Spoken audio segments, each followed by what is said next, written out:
Shalom Alechem, Erev Tov, good evening. I just want to fix something that I said last week. I want to thank Rabbi Binyamin Simcha for pointing this out. Last week I took a tangent on the life of Harav Kook. And as much as I appreciated taking that tangent, it's important to prepare. I'm very particular. I can give shiurim many places off the cuff, but when I teach on the Bet Midrash, I try to always come prepared to shiur. I wasn't planning to speak so much about Harav Kook, and therefore some of the details about the life of Harav Kook were a little rusty in my mind. I mentioned to you that Harav Kook studied by the HaShofet VeHaMishpat and then went to Eretz Yisrael to be the chief rabbi at his request. And I then sent out a clarification notification to the Google Classroom. Harav Kook didn't actually make it to Radin, to the HaShofet VeHaMishpat's kollel. He met the HaShofet VeHaMishpat a couple of times in his life, was very influenced by him, and was told by the HaShofet VeHaMishpat to go to Eretz Yisrael. So that was definitely, all of that was accurate. But the part in which he was sitting in the kollel in Radin didn't happen. He wanted to join the kollel in Radin, and the HaShofet VeHaMishpat told him, instead of coming to my kollel, you should go to Eretz Yisrael. I just wanted to fix that mistake. Umodeh ve'ozev Yerucham. Somebody who admits their mistake, hopefully people have compassion on them. It happens in life that you say things that are not entirely accurate, and I wanted to make sure that what I say is truthful. So thank you for pointing that out to me, and I just wanted to clarify that point. I don't think it makes any major nafka mina at anything we said last week, but I want to make sure that it's both on record in writing and that I said it in person.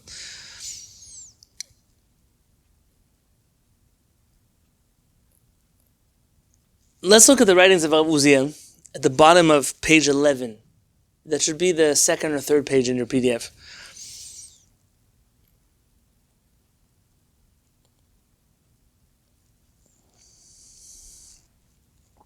Just a quick question. Which PDF am I looking at? HaShofet VeHaMishpat. And there's HaShofet VeHaMishpat. HaShofet VeHaMishpat. Okay. HaShofet VeHaMishpat, we spoke, are the two parts. There's law, Jewish law, and then there's a Jewish lawmaker. And these two concepts are deeply intertwined. You can have the most just law, but the lawmaker is unjust. And you can have a very just lawmaker with the most unjust legal system, and justice comes out of it. We believe that the requirement is to have both. The shofet should be just, and hamishpat, and there should be justice. And the bottom of page 11, Ba'alfei shenot galut, in the thousands of years of our exile, uvchol artzot pezurav, and in all of the different countries of exile we were in. This week we're celebrating Yom Yerushalayim.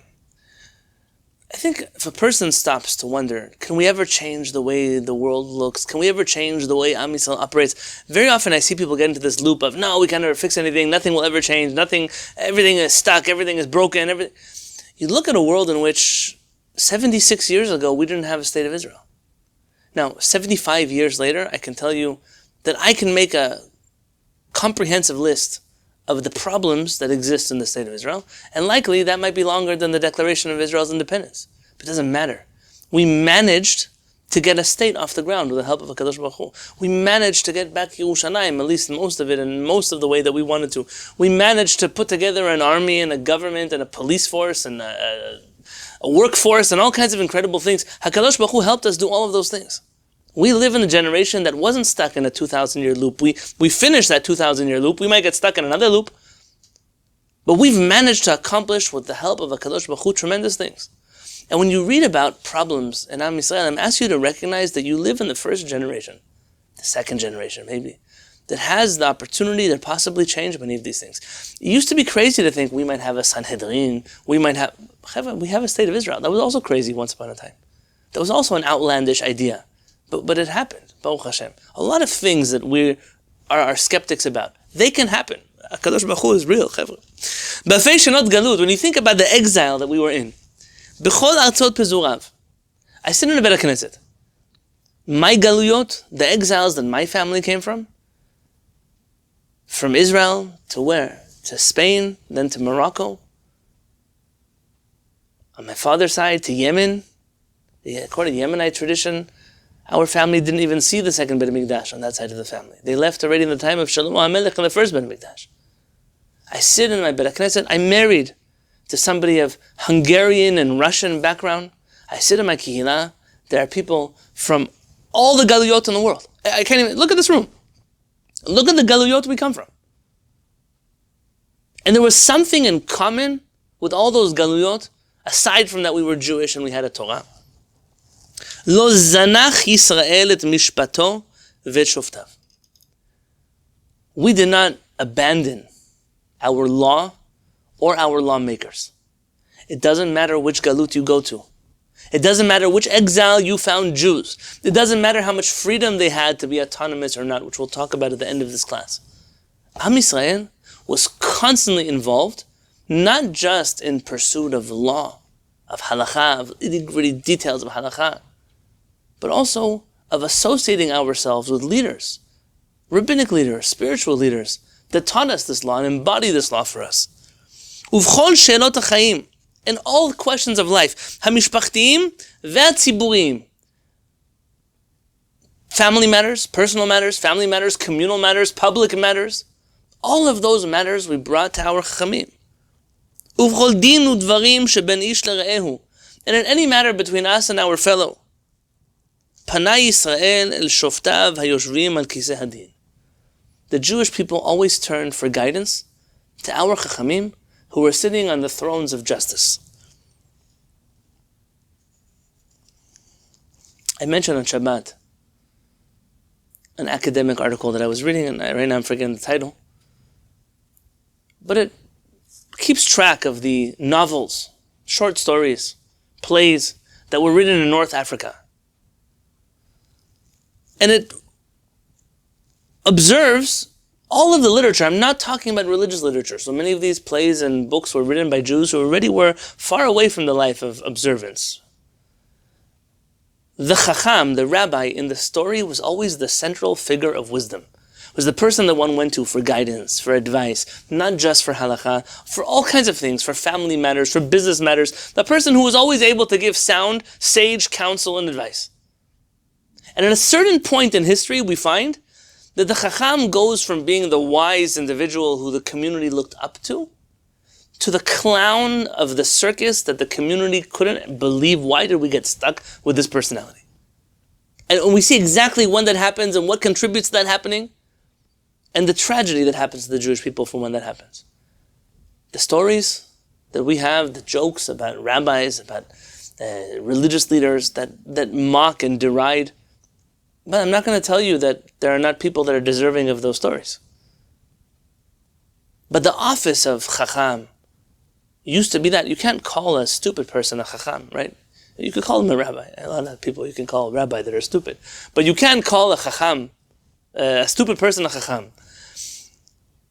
There used to be a reverence because people were really wise and really had sage advice and counsel.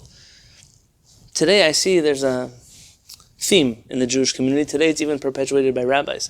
And when I say rabbis, please don't assume that everybody who has a certificate somewhere, when I talk about, I'm talking about Talmidei Chachamim, real genuine Talmidei Chachamim. You want in the category also Talmidei Chachamot, people that are all across the board are considered wise people in Am Yisrael. I see the desire to limit their ability to discuss, to speak, to guide, to share. And I probably should think about what I'm saying now because I'm sharing it for the first time in front of a camera. But in the words of Rabbi Yitzchak Nisim, you can't expect Am Yisrael to be competent, to be doing things correctly, when you limit the Chacham, when you limit Chokhmah to the four walls of the Beit HaKnesset. If our leaders only are able to lead us in this little room, and the rest of our lives are led by ourselves or by other people, then don't be surprised when you see that Am Yisrael is falling apart. That problems are everywhere.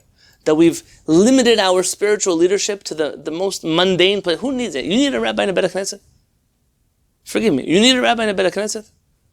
I don't know one Beit HaKnesset in the world where if the rabbi is gone for Shabbat, nobody knows how to pray. and nobody knows how to read the Torah, and nobody can share a 5-minute Dvar Torah made of gibberish in the front of the community. And there's no community in the world that actually needs a rabbi in the Beit HaKnesset. Enough people who've been around for long enough can do all of that. Today you go to Beit HaKnesset, the rabbi doesn't know how to read the Torah, the rabbi doesn't lead services, the sermon, everyone is sleeping for. So you don't even need the rabbi. But even if you had a competent rabbi, what's added on Shabbat? What's in the Beit HaKnesset already? But what about our marriages? Our raising of children? Our relationships between families and friends? Communal norms, standards? The way we do our weddings and our bar mitzvahs and our family events? $50,000 birthday parties? The way we run our communities? The way we deal with problems inside of our larger communities, not just in the Beit Knesset. The way we deal with our national issues, the way we interface with the world, with other nations. Where is our guidance and our leadership there? We've limited everyone to the Beit Knesset, and then we wonder why our people are falling apart. In every place, in every galut, we recognize that there were people, HaYoshvim al Kisei Hadin, that were sitting on the chairs of judgment, that we could reach out to for guidance. I'm not telling you for authority. I'm very careful what I'm telling you now. I'm not asking for anyone to become now God for us. But for, what is sage counsel? Literally. Atzat Chachamim. U'ledivrehem hikshiv ke'el divrei ha'urim on page 12. And we listen to that counsel, like one would listen to the Urim. The Urim, what is he referring to?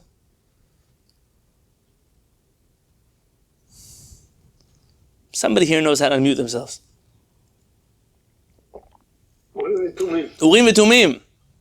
What does that mean? What is he referring to? When the people need to ask the Kohen Gadol, he has a breastplate, and you have to ask him the Urim v'tumim question. So this was an indirect method of communicating with the divine. We treated our Chachamim, HaYoshvim al Kisei Hadin, and we listened and we appreciated that guidance like one who was communicating with the Urim. Uvahem matzah pitaron ratzui v'ne'eman. And we always found solutions that were not just ratzuim, were not just palatable and acceptable to us, which were truthful. Ushlom emet bechol dachei chayav, and we reached lasting peace, true peace, in all of facets of our life. There's a book on Shlom Bayit that many people read. I don't know why they read it, but many people read it. It has one for men and one for women. I'm not saying more than that. And in that book, essentially, I'll tell you what the author says. The author says, no matter what your husband does to you, you should say, it's all from HaKadosh Baruch Hu, and accept it with love. No matter what your wife does to you, it's all from HaKadosh Baruch Hu, accept it with love. This manual somehow of Shalom Bayit, it's shalom. I'm sure that, yes, if he comes home with a baseball bat and beats his wife, so she doesn't report it to the police, and she doesn't get help that she might need, so of course, there's going to be shalom. She's going to stay home. That's shalom emet for you? That's true peace for you? That's the way a house is supposed to look like? A man comes home, his wife humiliates him and degrades him and derides him and hates him, and that's shalom emet because he doesn't say anything? That's shalom emet. Shalom emet is true peace. It's not fake peace. We don't want fake peace with anyone. We want solutions that work, that are real, that are loyal to what we need to happen in the situation, things that are lasting in all areas of our life. People today talk about shalom like it's some easy task. Everyone can accomplish shalom. You just shut your mouth and everything will be good. That's not the way that shalom works. Shalom is a deep value.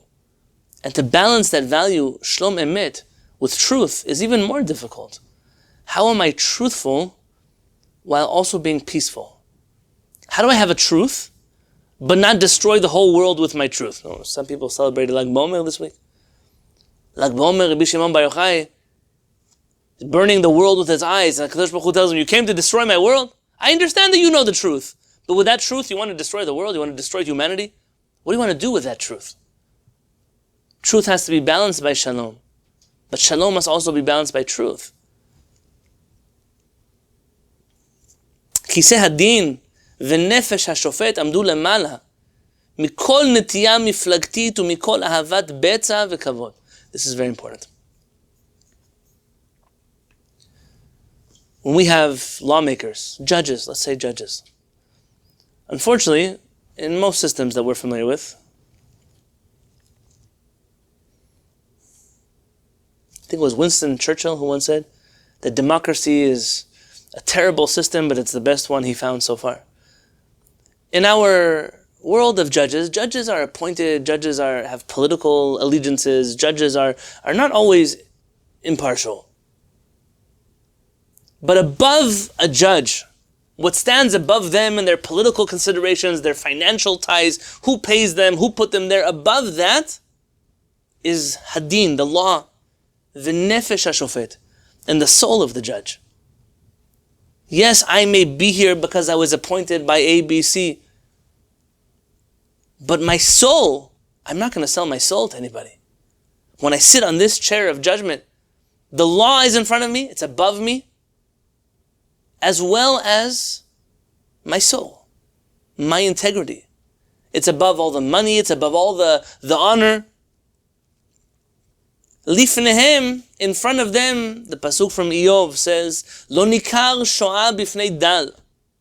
HaKadosh Baruch Hu, He doesn't look at a shoah with an ayin, not an aleph.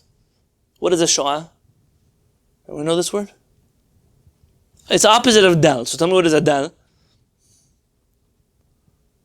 It's a gvir. Okay, very good. Shoah is a very wealthy person, like aristocracy, and dal is a poor person. When it comes to the judge, it doesn't matter who's in front of them. You're going to see a fascinating halakha in the Rambam. Fascinating halakha. The Rambam says that if a wealthy person takes a poor person to court, and the wealthy person is wearing a very nice suit, as an example, I'll give you an example, and the poor person has come wearing tattered clothing, the Dayanim have to tell the wealthy man that either he can dress down, or he can go and buy a suit for his opponent, but the Bedin will not listen to their case until they're both equal in front of the court. But Rabbi Haim David Halevy there writes that unfortunately in our world we're not able to police such things. But there's an ideal that in front of the chair of judgment there's nobody who's different than someone else. We're equal in front of the Dayanim. Gibor lifnei chalash, the strong person and the weak person. Chacham lifnei tipesh, the wise person and the not so wise person.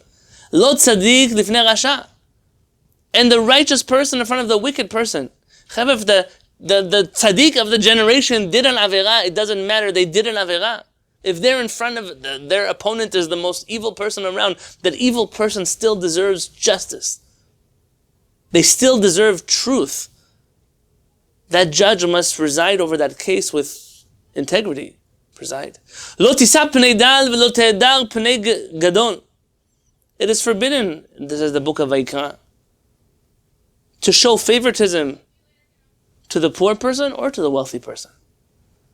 Sometimes we see a poor person in court and we have pity on them.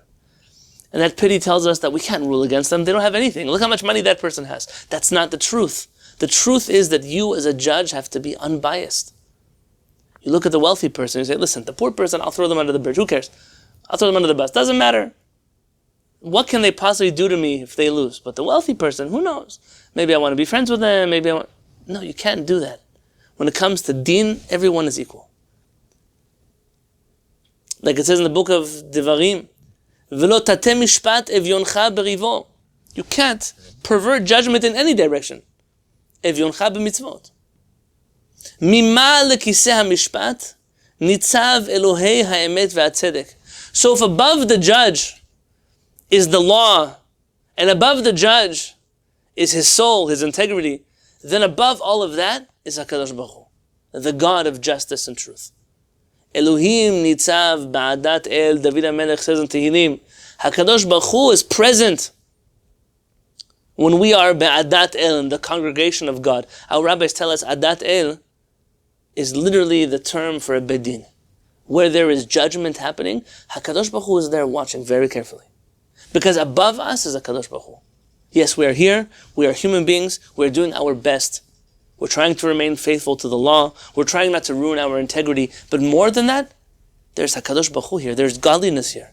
There is divinity here. We are not able to just do what we want, say what we want, think what we want. Everything is done with extreme care and caution.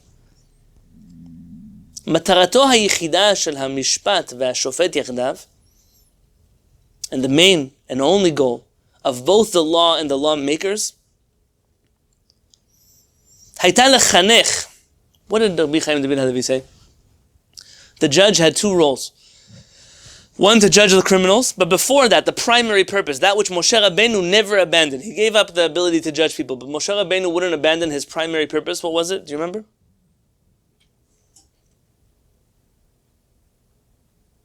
We learned it a couple weeks ago. To teach the people. Education, thank you. Teaching people. It's really nice that we prosecute criminals, but that's a band-aid on a problem. Where are the criminals coming from? Who's creating the criminals? How do we make people who disregard the law, who don't care about other people, who don't care about human rights, who don't care? Where do they come from, these people? The answer to that question is it's a mistake on our part in the way that we create a society, the way we raise young people. Young people also become criminals. How did that happen? Who raised them? Who taught them? Who educated them? People also have free choice. Of course, people who were raised well and taught well can also make mistakes. Of course, that can happen. But the primary purpose of the law and the lawmaker is not in order to punish. It's not also in order to rehabilitate, like we mentioned before, but primarily to educate. To educate the people to walk on a path of being model citizens, of being good people, being honest and upright people. That's the primary function of the law and the lawmaker. לחנך את כל העם בדרך האמת והמוסר. To educate the whole nation in the way of truth and ethics. ולהשכין שלום גמור בקרבו. And to להשכין, I want a good English word for this. Somebody help me out.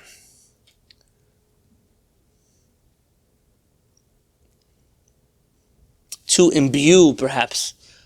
Is that a word I could use? I like imbue. Imbue, you like it, Rabbi Yitzchak? To imbue true and complete peace in the people, to create an everlasting peace among people. Emet u'mishpat shalom shiftu b'sha'arechem. Zechariah the Navi in chapter 8. By the way, it's a beautiful chapter of Zechariah in general. Zechariah Navi tells us that truth and justice and peace, we must shiftu, we must judge in our gates. Meaning, the function of the justice, of the judge, is to bring about these things. Emet, truth, mishpat, law, justice, and shalom, and peace. It's not just about sitting in court. So what are we bringing to the people? What are we teaching the people? How are we educating our next generation? אופיו וצביונו, דמותו והגות רוחו של העם. The flavor, the color, the dynamics, the personality of the nation. גנוז וחרוט תחת כיסא המשפט. Is hidden right under the throne of judgment. ונשקפה מבעד לצורתו של השופט. נשקפה כמו שחר. חבר'ה, what does נשקפה mean? השקיפה ממעון קודשך מן השמיים. The looks, the reflection. Right, okay, so shakuf we use in Hebrew for transparency, yeah, for clear. But hashkifa is not just looking, it's like a peering, it's a very delicate kind of gazing. Hiding under the throne of judgment, if you look at a court system, you look at the laws of a people, you can tell so much about the nation. Look at the way that they function, look at the way they operate, and you can tell who the people are. And without sticking my head now into Israeli politics, what is going on in Israel, an argument over the primary thrones of justice of the country, tells you much about the soul of a nation. And it tell you just one very simple thing.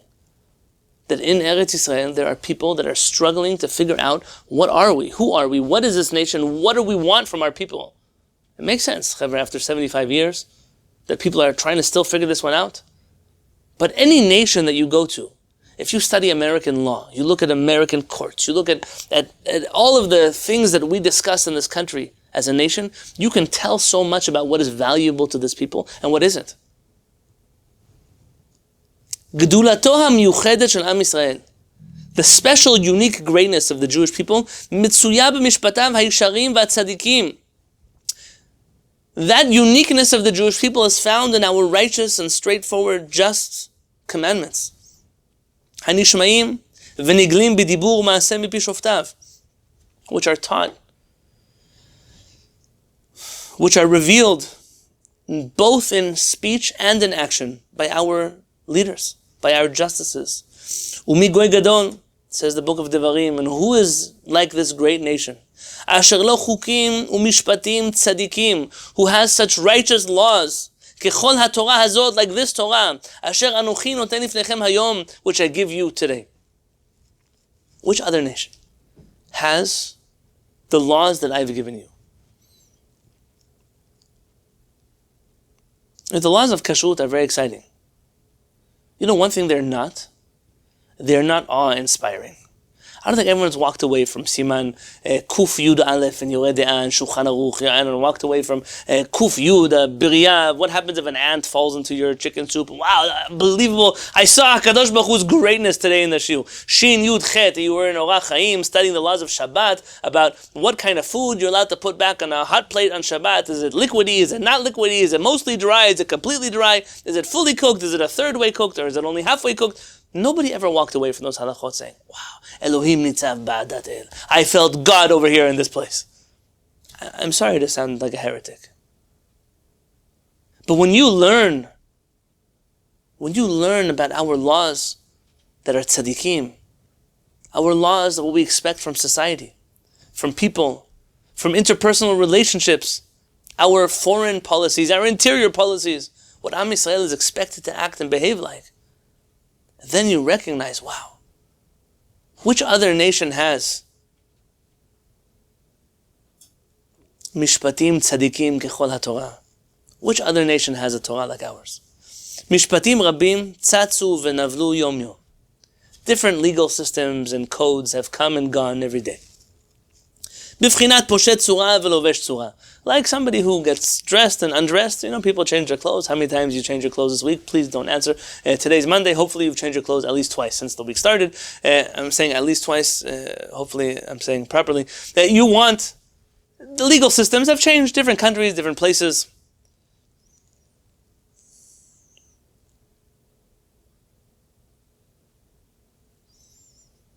ואם התפתחות ותמורת ערכי החיים שינתה תורת המשפט אף היא את צורתה לגמרי. And as life develops and the world has gone forward, then also the law and the way the world expects the law to be dealt with has changed over time. וכל חוק ומשפט לא נוצר אלא לדורו ושעתו.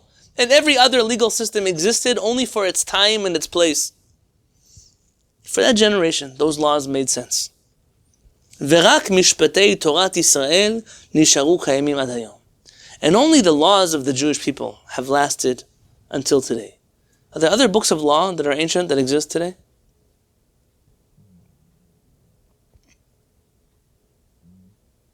That was a question.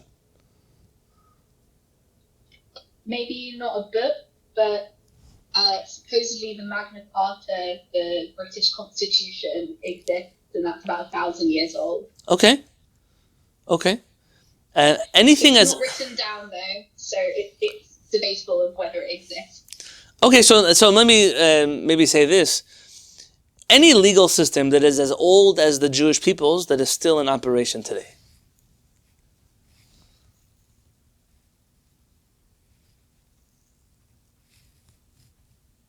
Maybe Chinese? From what I understand, not as old. There are two main legal systems of the ancient world. If I'm not mistaken, I'm talking about Rome and Persia. Yeah? I would just be curious. I don't know enough about the law, but I'd be curious if from, Roman or Greek, that more ancient democracy, if we don't have some rootedness in that. Remnants and inheritance from there and influences from there, absolutely. And I think, by the way, that goes in many directions. I'm sure Jewish law also has inherited and adopted things from other legal systems. But he is making an argument that our Torah, and we're going to see this probably next week in the writings of Chacham Hosei Faur, Our Torah is the longest or most ancient, still operating legal system in the world. Now we're going to talk about what that means, still operating, because clearly things have changed. Let's say in the last 75 years for sure, but you're living in America, likely you don't live in a society that is governed by Jewish law, at least not fully. We'll talk about that B'ezrat Hashem next week, so don't get stuck on this point, because I'm going to get stuck on it with you next week. Uvechol tmurot hazman, vechol shinui arachim, and all of time that has changed, and all the values that have changed, לא רק שלא ביטלו אותם, אלא שגילו יותר ויותר צדקת השקפותיה הבהירות והנצחיות. When the world changes, not only have we not realized that the Torah is archaic and outdated, but we've realized how much more beautiful it is and how much more relevant it is to study the things that we're studying. בהיותם עוצרים בקרבם ערך משפטי, מוסרי וחברותי, נשגב ונעלה. Because inside of our Torah are treasures, legal treasures, ethical treasures, social treasures that are very lofty and ideal. Kayam v'nitzchi l'dorei dorot, things which are relevant and are eternal for all generations. I want you very carefully, though, to understand that Rabbi Benzion Meir Uziel is not talking about a legal system that is frozen. In fact, it is him who, in the introduction to his book, Mishpat Uziel, do I have a copy here of Mishpat Uziel? And this Beit HaMidrash, no. Abanit, you are home. I feel like, one second, I may have a PDF that I once shared.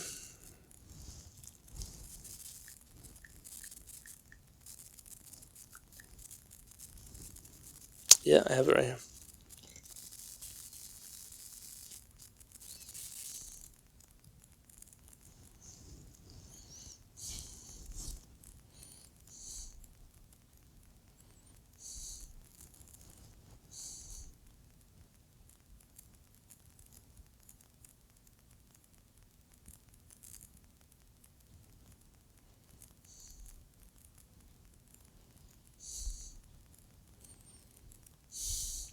The edition that I have on my iPad is different than what I have at home. Doesn't matter. I'll paraphrase for you. Uziel mentions a Midrash in which our rabbis tell us that we should constantly re-examine Jewish law. I believe that I have a shiur in the UK on this topic. My wife also gave a shiur once called the elastic clause of halakha. I think that's what she called it. I have a shiur also in the early classes of Shiviti UK, so like in the first 10 shiurim there, in which I read through the writings of Uziel and Rabbi Haim David Halevy in this topic. Chachamim tell us in the Midrash, as of Uziel, that we should constantly examine the Torah, our laws. Why? Shelo ya'aleh bahem chaluda, so that they should not become rusty. It's important in every generation to reevaluate our laws, to reassess our stances on things. That's natural. That's part of the way that a law develops, a legal system develops. But the Torah itself is still there. It's still eternal. It could be the times have changed, it could be people have changed, it could be applications of the halakha have changed. But the halakha itself is still there. The Torah is still there. I'm going to find a shiur and possibly post it for you in the Google Classroom, because I think there are some sources there that you might appreciate. Edim hema, kol sifrei hatshuvot, shemitkufat hageonim ועד הדור האחרון, books of tshuvot. I'll tell you a personal story. When I came to yeshiva in Baltimore, it was a very rude awakening for me. I had never in my life, and I say never in my life, I mean never in my life, met this particular variety of Judaism in the strength and numbers that I saw there.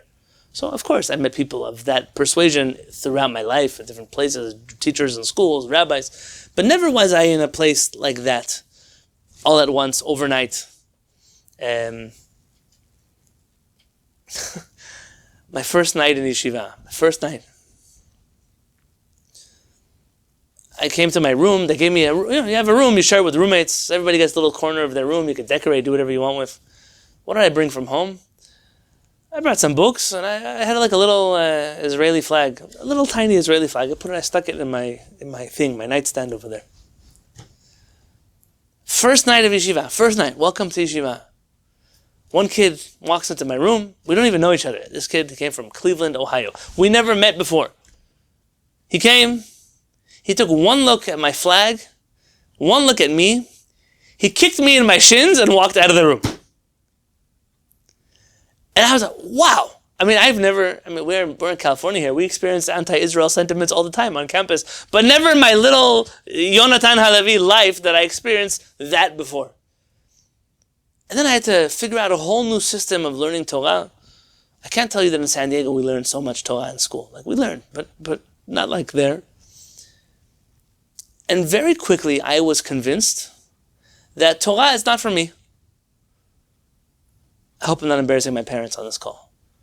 I was in a shi'ur. You know what you learn in yeshiva the whole day? I'll tell you what you learn. You wake up in the morning, you go to tefillah, you mumble some words from a siddur, you go to breakfast, you come back, and you learn the whole day. What do I mean the whole day? The whole day. You learn Gemara. Which kind of Gemara?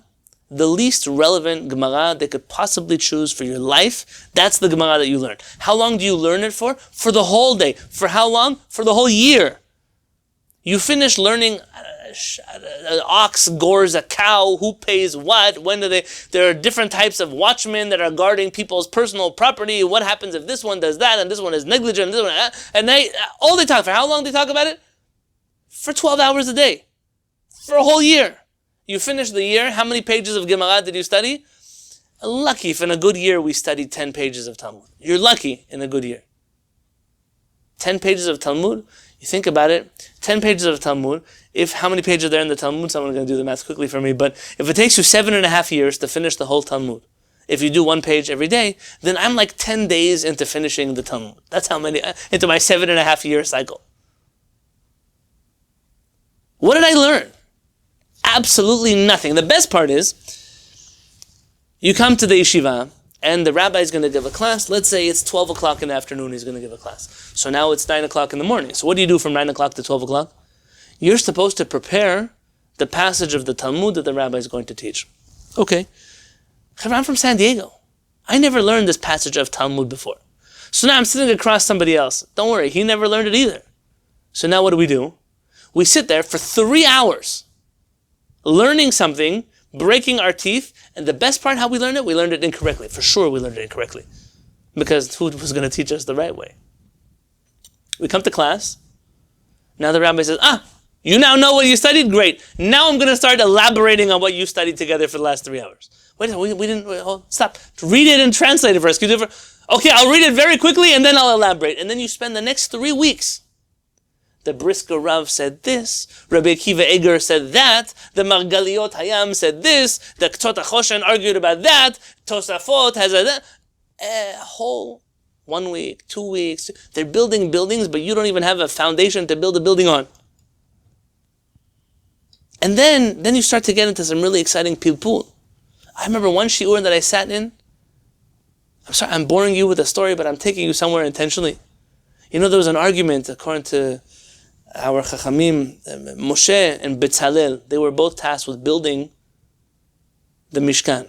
Remember, they both needed to build the Mishkan. There was an argument between them. What was the argument between them about how to build the Mishkan? You remember?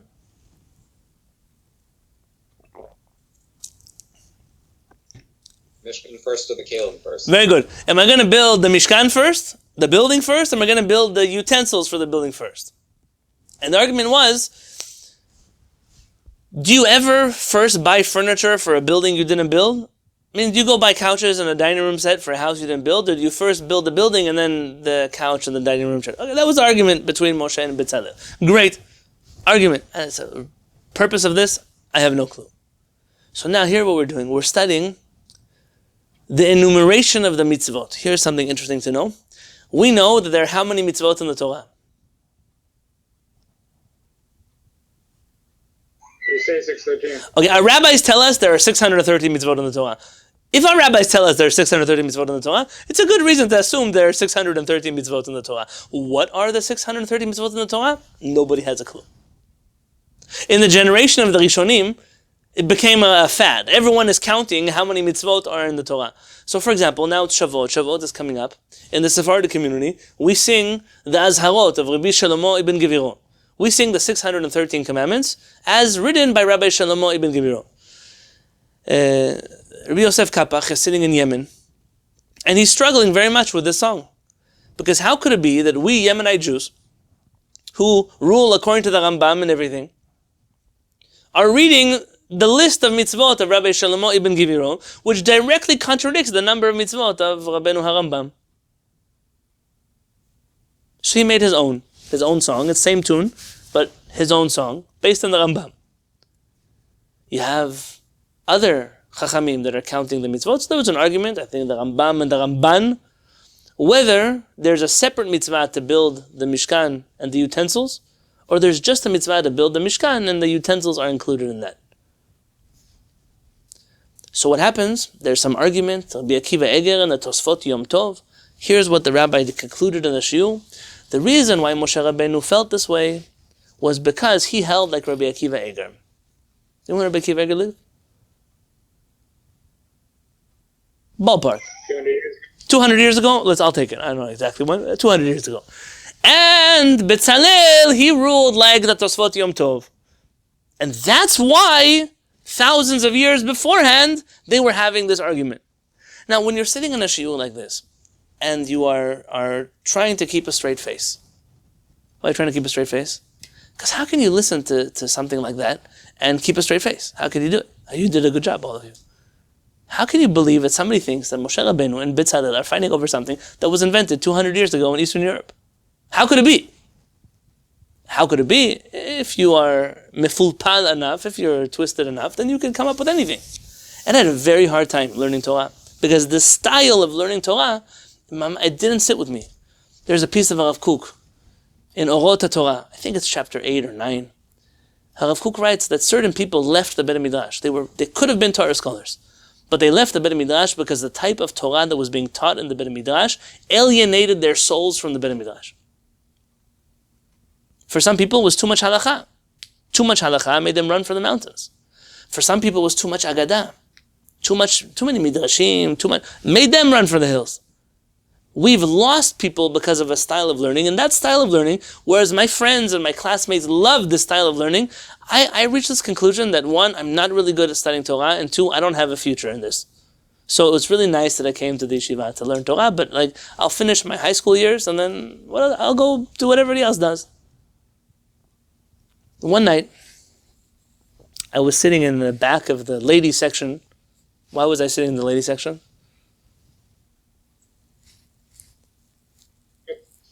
Only the ladies section on Shabbat. Very good, because the ladies are not allowed in the ladies section, except for Shabbat morning. The rest of the week, the ladies section is occupied by men. It's interesting. It's an interesting reality. So I was sitting in the back of the ladies section. Why was I in the back of the ladies section? Because that's where all the Sephardic books were kept. They were in the back of the ladies section. I remember taking down a book, Shelot V'Tshuvot, of Rabbi Ovadia Yosef. And I started reading it. And I couldn't understand where people were hiding these books from me my whole life. And then I walked to the other bookcase and I found Shelot V'Tshuvot, believe it or not, of Rabbi Yitzchak Isaac Halevy Herzog, one of the Ashkenazi chief rabbis of Israel. And I took down his book and I couldn't leave the Beit Midrash. It lasted like a very bad habit. After classes were over, I would go to the back of the Beit Midrash and I would study all of these Shelot V'Tshuvot. And at a certain point, I got summoned to the principal's office. They called me to the principal's office. And they told me that they're very concerned about my religious well-being. You might ask why. Because I'm spending too much time studying halakha. And they're very concerned about it. Like, what's going to be with a person who's studying too much halakha? Well, I think they got their answer, yeah? But at the end of the day, I remember sitting with the Shelot V'Tshuvot and something fascinating. You're reading books written 1,000 years ago, 500 years ago, 300 years ago, 50 years ago, 10 years ago. Books that were written by Ashkenazim, by Sephardim, by Hasidim, by Mitnagdim, by Temanim, by all kinds of rabbis from all kinds of places. But all of them are being asked questions that are really relevant to life. Nothing to do with what happens if an ox gores a cow. But what to do with the issues that I'm facing in my life. Real issues, real issues. Interesting question. Does everyone have the right to vote? In America, for sure. The answer is yes. This question was asked in Eastern Europe. And the question was asked, does everyone have the right to vote on how much welfare should be given from the wealthy people's taxes to the poor? So the Jewish community had a little, not little, but they had a vad in Europe, in which if you lived in a city, then you would pay taxes to the local Jewish tzedakah organization, and they would distribute your funds to the needy in the city. Now, in deciding how much money should be given to the poor, do all members of this community have the right to vote? Or do only the people who pay taxes have the right to vote on who and how much their money goes to people? The Ashkenazi rabbis there were very bothered with the fact that somebody who has no skin in the game, meaning they're not giving any money, might decide to take more money from people who don't have it because they want more money. The laws of Pesach. Anyone know the laws of Pesach and Shulchan Aruch? I think the first chapter of the laws of Pesach and Shulchan Aruch.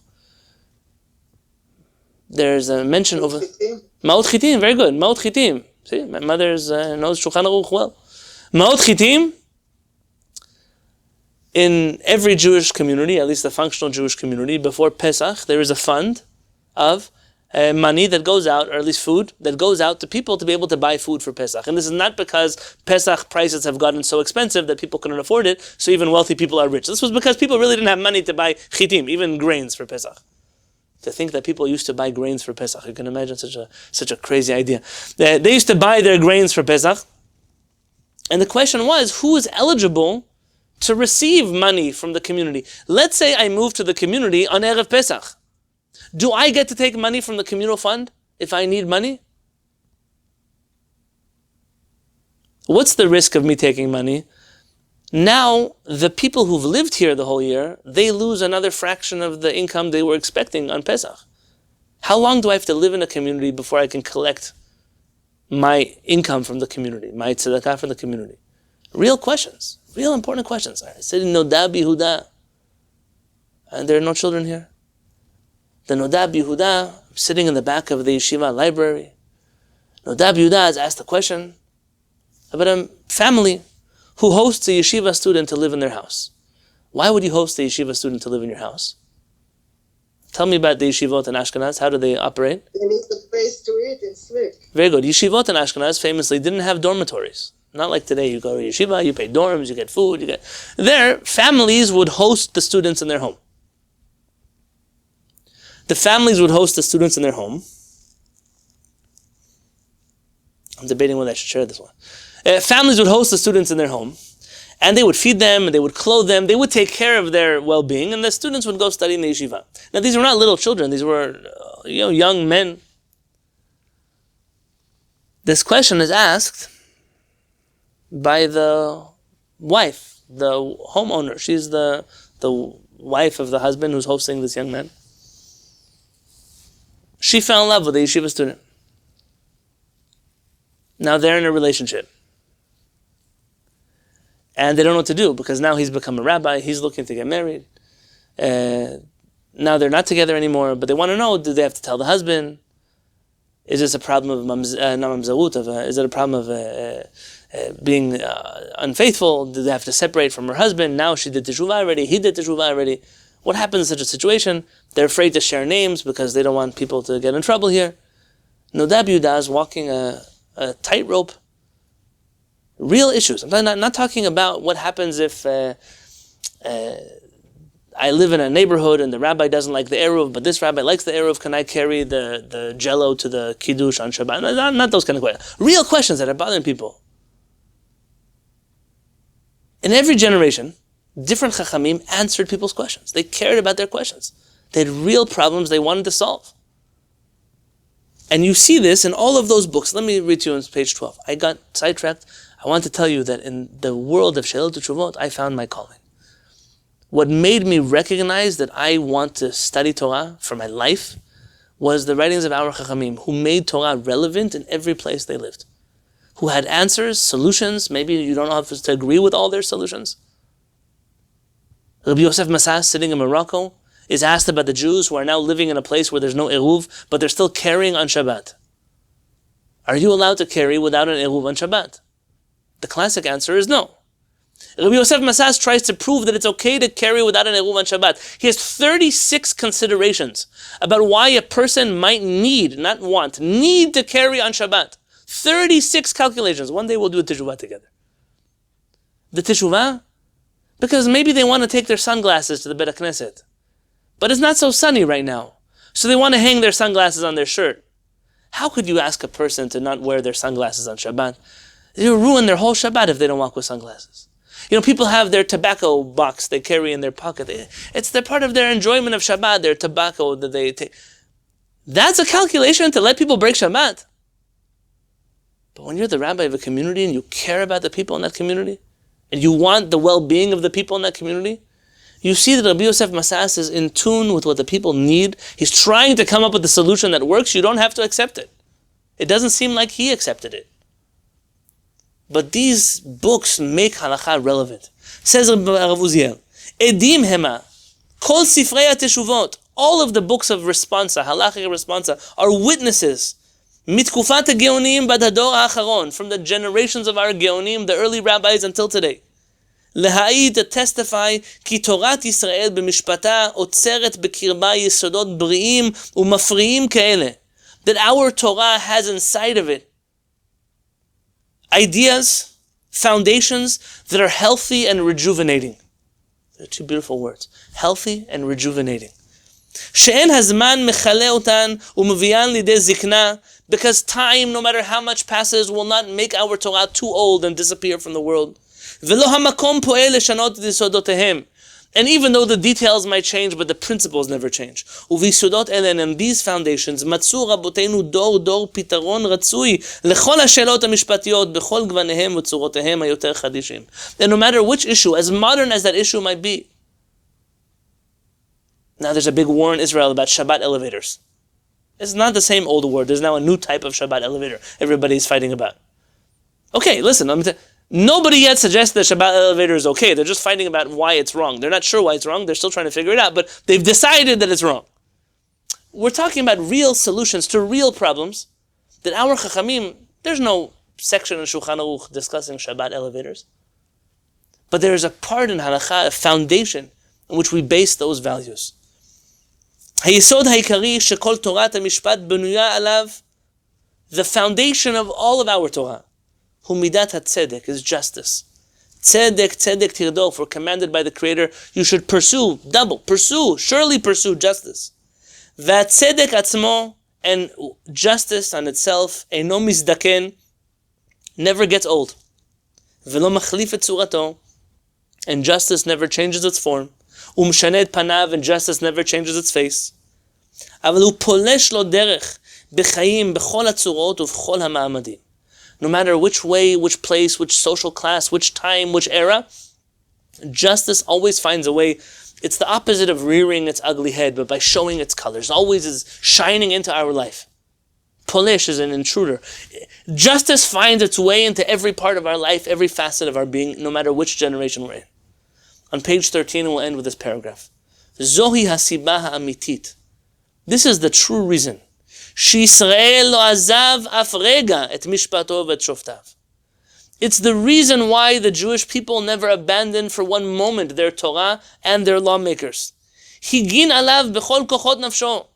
The Jewish people protected and defended our legal system and our lawmakers with all the strength left in their souls. V'darash b'chol artzot pizu rav. Before I read the sentence. What's the reason? What's the reason that the Jewish people never abandoned the law or the lawmakers?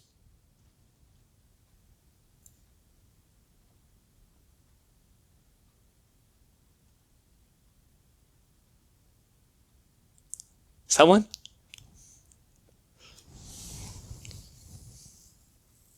What's the question? What's the reason? He says, Zohi hasiba ha'amitit. This is the real reason why the Jewish people never abandoned the Torah or the lawmakers. It's eternal applications. It's eternal applications and its ability to always bring about justice. Thank you, Rabbi Binyamin Zilcha. That's the truth. We get upset at people. Why they're leaving the Torah? Why the Jewish people don't care about the Torah? Why are they assimilating? Why are they intermarrying? We have all kinds of foundations and organizations that are busy trying to convince people to come back and stay back and move back. And we never recognize why they leave in the first place. If the reason why people stay, and the reason why Jews were willing to defend the Torah and the lawmakers, the Chachamim, with all their souls, was because they had faith in the justice, the relevance, the integrity of this system and those who executed it, then the reason why they leave is because they no longer have faith in that system. They no longer have faith in those people. They no longer trust that halakha has my best interest in mind. That Chachamim actually care about my life, about what I am going through.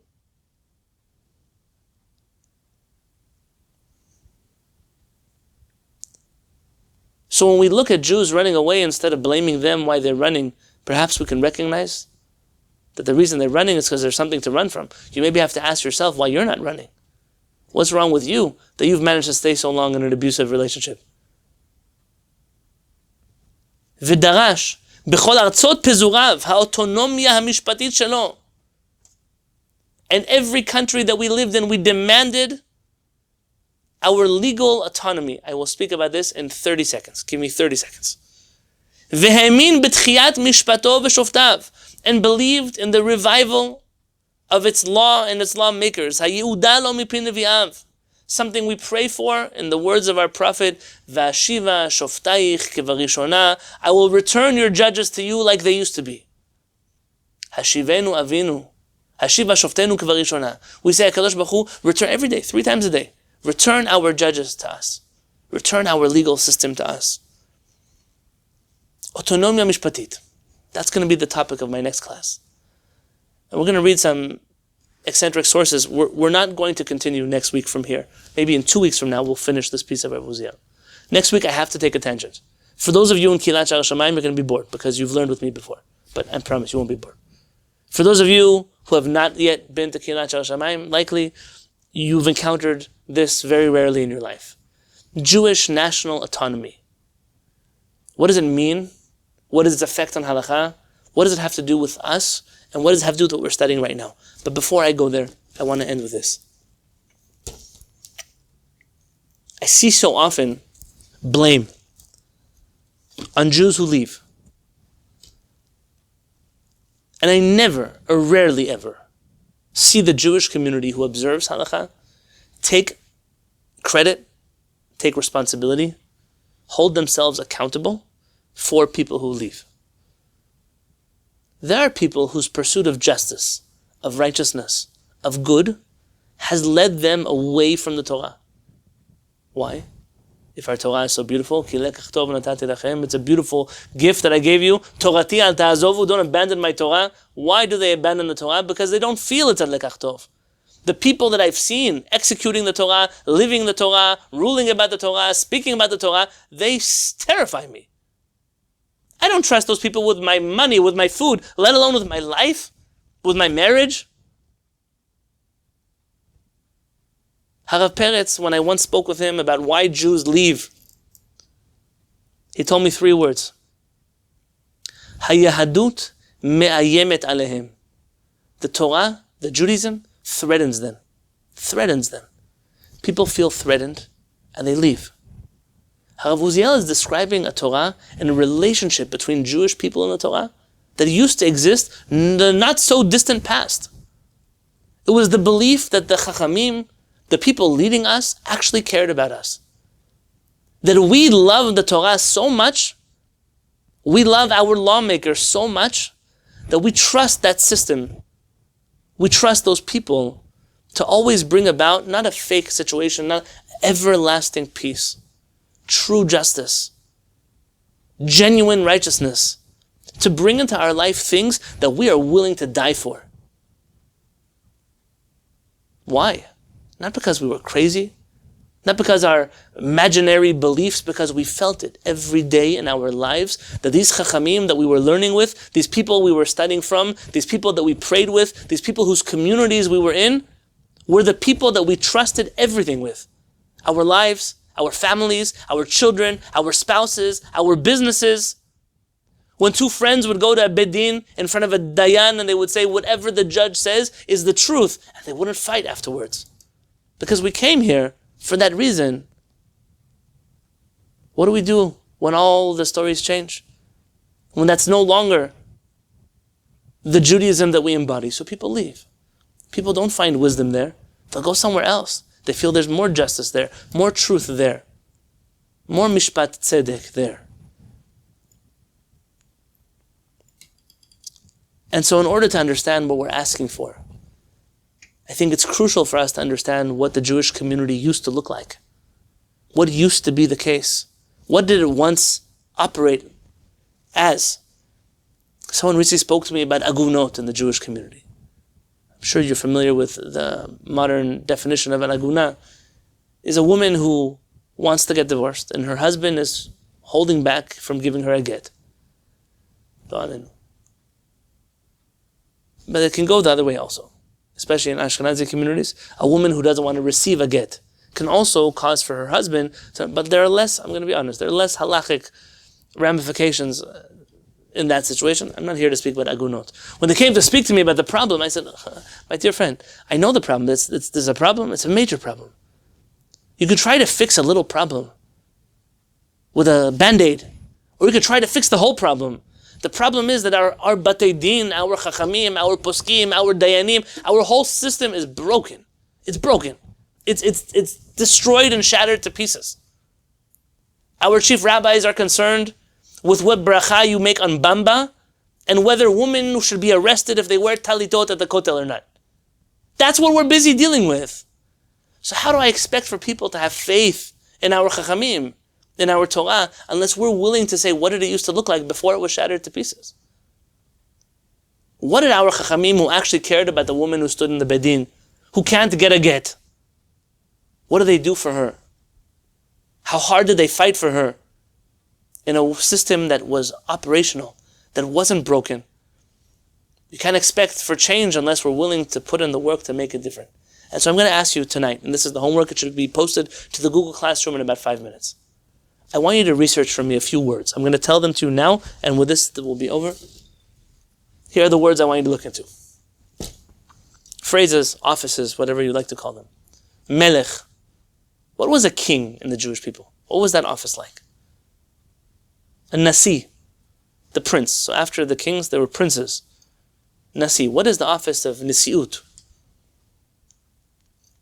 Afterwards, Resh Galuta, the exilarch. You probably read about them in the Talmud. What were they doing?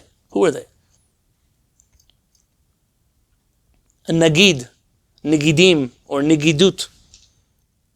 A Nagid, in particular, I'm looking for the Nigidim of Egypt, as opposed to the Nigidim of Morocco. You'll get extra credit if you can tell me the difference between the Nigidim of Egypt and the Nigidim of Morocco, and you don't live in San Diego, okay? If you could tell me the difference, that's extra credit, but we'll talk about that next week anyways. The Chacham Bashi, or the chief rabbi, in particular in the Ottoman Empire, in Syria, I'm thinking of Aleppo, Damascus, and maybe Egypt, Turkey, I'm looking in that region, the chief rabbi, Chacham Bashi. And then lastly, the chief rabbi in Morocco, as well as the chief rabbinate as a whole in Morocco, in North Africa. I'm not telling you anything in particular to look for. I want you to read about these people. I want you next week when I start the shiur, you should know what I'm talking about. I don't want to have to be teaching from like in the shiurim, you had to prepare 3 hours the Gemara and then the rabbi gave a class. I'm going to help you, don't worry. But these are pretty simple Google searches. You put in these names, you'll find Wikipedia articles, read, even just superficially. Know what I'm talking about so that next week I can begin to explore with you the concept of Jewish national autonomy in exile.